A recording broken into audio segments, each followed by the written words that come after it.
What can cause constant throat clearing? First of all, we should rule out reflux, acid reflux or non-acid reflux that can get to the throat and create or cause a clearing consequently.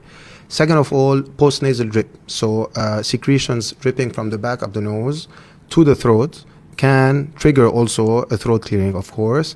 And the third cause usually is allergies. Allergies can cause this.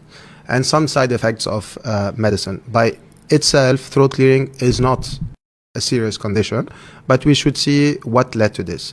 Last but not least, anxiety and stress can lead to constant throat clearing as well. So the diagnosis has to be really well done at the clinic by the doctor.